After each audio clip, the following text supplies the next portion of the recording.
Le groupe hôtelier familial et indépendant Oco Hotel mobilise ses équipes pour finaliser l'ouverture de son nouvel établissement à Troyes.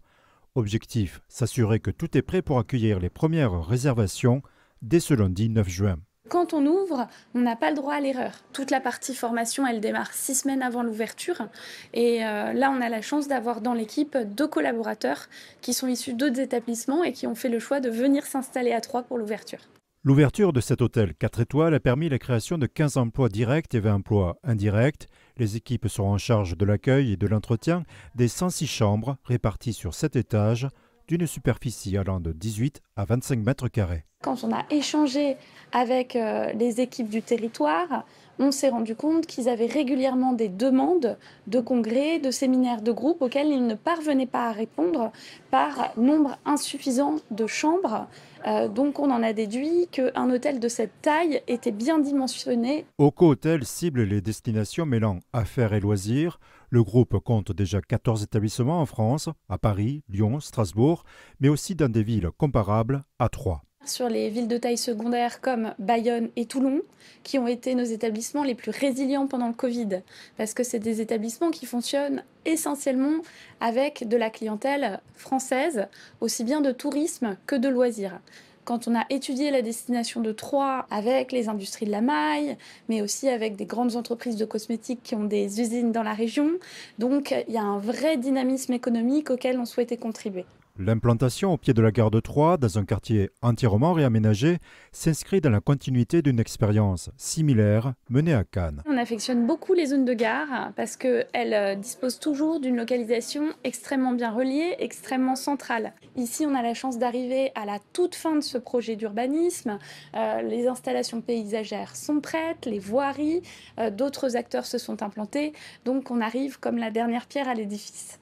Chaque Oco Hotel propose un espace commun ouvert au public baptisé Le Club, accessible 24 heures sur 24. Cet espace est conçu comme un lieu de rencontre professionnelle avec une identité propre à chaque établissement. Donc on retrouve beaucoup de tissage. On est allé chiner des seaux à champagne vintage, des tas de références à cet univers viticole.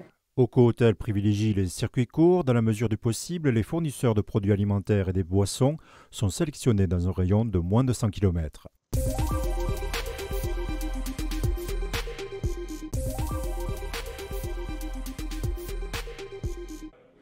Au local de l'association, les salariés accompagnent les cyclistes à réparer leur vélo. Fort de son expérience, Steve donne aussi un coup de main au besoin. C'est des roues voilées, des freins qui ne fonctionnent pas, des problèmes de transmission qui n'arrivent pas à fonctionner. Quand on n'y connaît pas grand-chose, c'est très très dur.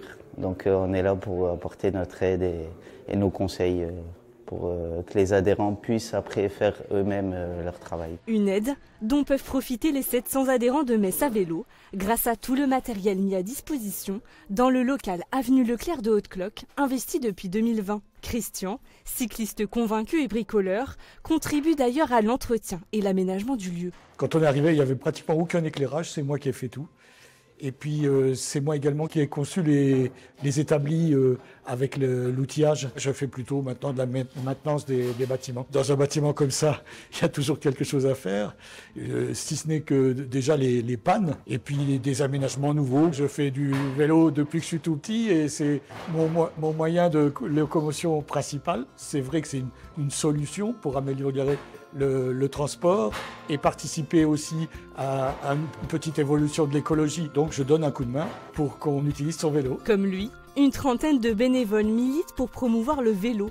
Et pour y parvenir, les actions sont variées. Hervé les coordonne depuis une quinzaine d'années. On organise des balades, on organise des actions dans les entreprises, des ateliers mobiles. On va venir avec le matériel et réparer ou faire le petit entretien sur les vélos des salariés. On va organiser d'autres actions avec des lycées par exemple, ou avec l'université. On a prêté 40 vélos pour les accompagner sur une balade jusqu'au Pont-à-Mousson. On organise 2 bourses à vélo par an aussi. Et en permanence, on a des vélos à vendre comme ici. Soit des dépôts-ventes aussi que les personnes viennent mettre en vente sur notre site, soit des vélos qu'on a récupérés sous forme de dons et qu'on a remis en état et qu'on revend.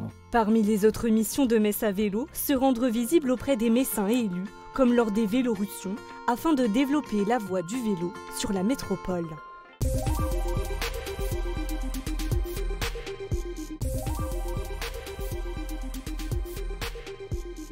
Pour peu que l'on adopte les bons comportements au sein de la réserve naturelle du Tanné Gazon du Fin, fil rouge samedi dernier d'une sortie guidée par la gendarmerie des Vosges, la nature dévoile de belles surprises.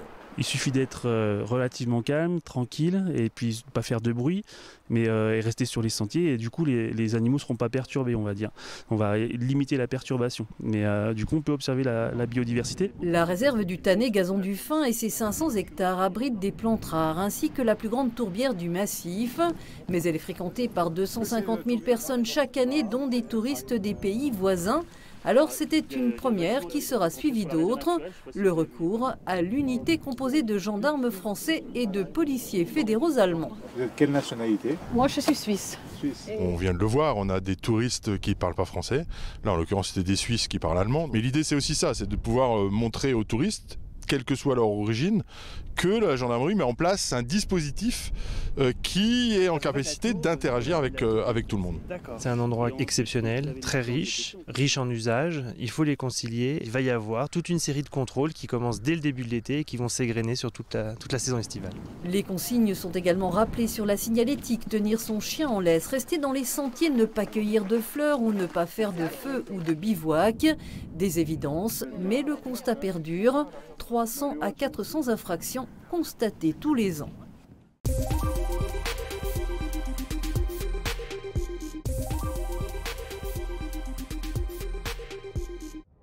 Pour les 100 ans de leur club, les U16 féminines de Yutz peuvent se vanter d'être les nouvelles championnes de Moselle. Une fierté pour Lina. Depuis mes 6 ans, je suis ici, donc ça va faire 10 ans maintenant, en septembre. Et je suis venue ici parce que j'ai fait des détections, parce que j'habite ici et j'ai aimé. Il y a une belle cohésion, il y a un bon esprit d'équipe et tout le personnel est derrière les équipes et tout le monde est là pour les autres. Même en train chez les U7, tous fiers de porter le maillot bleu. On fait des matchs, et on fait des entraînements et on gagne des médailles. Moi et Cassim, on a toujours rêvé à jouer ici. C'est mieux que dans vos rêves ici? Oui, ici on fait des bons entraînements et on gagne tous les matchs. Des joueurs avec des étoiles plein les yeux, le FC Yutz en a vu défiler depuis 1924 sur les terrains du complexe Mermoz. Moi j'ai commencé à jouer au club ici, j'avais 12 ans. Jusqu'à mes 18 ans avant de devenir éducateur du club et après responsable technique. Ça me permet à mon tour de redonner ce que j'ai pu recevoir au sein d'une association comme la nôtre. On arrive à se construire aussi humainement, à progresser sur tous les domaines, à gagner des compétences. J'ai fait 45 ans au club. J'aurais aimé qu'il monte un peu plus haut, quoi, mais dans les échelons, mais bon, malheureusement, ça ne s'est jamais fait. On a gagné 4 Coupes de Lorraine, c'est déjà une bonne chose. Parmi les autres bons souvenirs, les 32e de finale en Coupe de France en 92-93, alors que le club était en 3e division. On a eu un certain nombre de sportifs prestigieux, Corti, qui a porté le maillot de l'équipe de France à prime, donc juste en dessous des grands professionnels. Et puis il y a eu quelques grands joueurs, on a parlé de Nisser, on a parlé de Macumbo. Et lorsque j'étais maire, on a inauguré la première pelouse synthétique ici au stade et c'est Jean-Pierre Papin qui était là. 100 ans c'est pas rien, pour un club dans la vie d'une commune c'est exceptionnel, c'est beau. On est une ville très associative, ça nous permet de créer du lien, ça permet aussi à nos enfants de pouvoir développer leurs capacités sportives, d'avoir des valeurs, les valeurs du sport. Après la rénovation des vestiaires et l'installation d'un terrain de five, c'est la pelouse synthétique qui devrait être renouvelée l'année prochaine. De quoi ravir les licenciés. On est à 387 licenciés aujourd'hui, 17 éducateurs qualifiés, on a 3 salariés. Donc le club vit bien, c'est sûr que ça reste de la compétition, mais avant toute chose c'est le socle solidarité, le soutien des uns et des autres, l'engagement pour un club, pour un maillot, voilà, ça c'est ce qu'on recherche. Et bien sûr, le FC Yutz ne serait rien sans sa 50aine de bénévoles, eux aussi toujours prêts à mouiller le maillot bleu.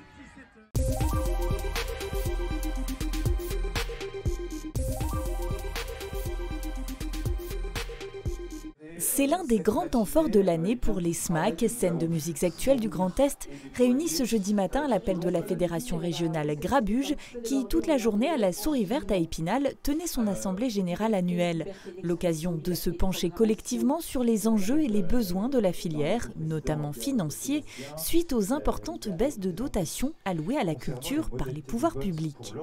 Concrètement sur les enjeux économiques, il y a effectivement une période là, de re-questionnement et d'ajustement justement de certains modèles et plus particulièrement on cherche aussi des diversifications. C'est le cas notamment là de la table ronde qu'on propose sur le mécénat, c'est une des pistes qu'il y a à travailler.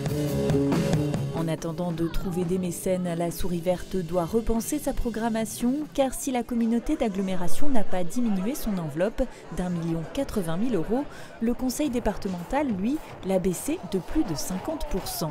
On a l'habitude dans la culture de se réinventer, c'est un petit peu ce qu'on fait tout le temps, mais là, on va baisser notre activité sur la fin d'année. De pas non plus énorme, mais on diminue le nombre de concerts. Voilà. Par contre, on fait ça sous forme différente, sous forme d'afterwork en petite salle. C'est ouvert plus longtemps en fait, ça commence plus tôt, ça finit un peu plus tard. Hors de question en revanche pour la Souris Verte que ces difficultés économiques impactent ses principales missions. On continue, et plus encore qu'avant, de mobiliser nos équipes sur l'accompagnement des artistes parce qu'ils sont aussi fragilisés. C'est l'effet boule de neige. Si nous on est fragilisés, eux le sont aussi. Donc on renforce encore davantage cette partie-là. Et aussi toutes les actions culturelles auprès des scolaires sur les territoires, c'est très important. C'est les droits culturels. Il faut agir pour. Un sujet qui deviendra certainement aussi le cheval de bataille du prochain directeur ou de la prochaine directrice de la Souris Verte qui prendra les commandes de l'établissement le 1er septembre. Un candidat dont l'identité n'a pas encore été dévoilée, mais qui le sera dès que le ministère de la Culture aura donné son aval.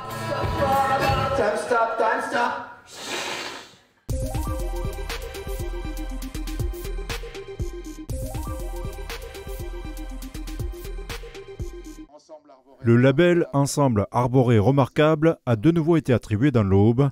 La propriété de la Burie, à Saint-Julien-les-Villas, appartient à la même famille depuis l'époque de Jeanne d'Arc. Celle-ci veille à préserver ce site, notamment son allée de tilleuls, tricentenaire, distinguée par ce label et protégée depuis 1972 par son inscription à l'inventaire supplémentaire des monuments historiques. Quand mes parents ont été expropriés pour construire le stade de la Burie, le maire avait prévu de construire une rue qui déchargerait la rue Voltaire et qui traverserait l'allée. Et à ce moment-là, mes parents ont souhaité l'inscrire pour être sûr que l'allée résiste. Maintenant, les tilleuls, ils sont un peu en fin de vie parce qu'un tilleul ne vit pas 400 ans. C'est à notre projet, en novembre prochain, de replanter encore les tilleuls. On essaye d'entretenir. La labellisation de cette allée au sein d'un parc à l'anglaise repose sur des critères précis. Sa longueur, supérieure à 300 mètres, la circonférence de son plus grand tronc, des éléments plus difficiles à vérifier, ont également été pris en compte. On peut la raccrocher au château des Cours qui existait juste à côté, auquel il y avait des personnalités illustres qui venaient de Paris, comme le nôtre se déplaçait. Donc le nôtre était voisin d'ici et a pu se déplacer ici pour dessiner, notamment quand on voit comment est faite cette allée en termes de perspective, mais également Jean de La Fontaine. Est-ce qu'il a certainement écrit Le Chêne et le Roseau à partir du château des Cours? C'est des choses qu'on apprend, c'est pas de la légende, et là on est vraiment dans l'histoire. L'attribution du label repose sur une démarche volontaire. Aujourd'hui, l'Aube recense près de 380 arbres d'intérêt communal ou départemental, ainsi qu'une quinzaine de spécimens ou ensembles arborés remarquables. Une initiative de protection qui séduit de plus en plus le grand public et les élus locaux. C'est ouvert le dimanche de la journée du patrimoine, il y a en général entre 100 et 120 personnes. Il faut du volontarisme au niveau des mairies, parce que si on suivait parfois les habitants, qui par ailleurs vont défendre les forêts tropicales, les forêts du bout du monde, en disant que c'est indispensable, mais quand c'est à domicile, la tendance peut être à se débarrasser assez facilement d'un arbre, et il fait trop d'ombre, parce qu'il fait des feuilles.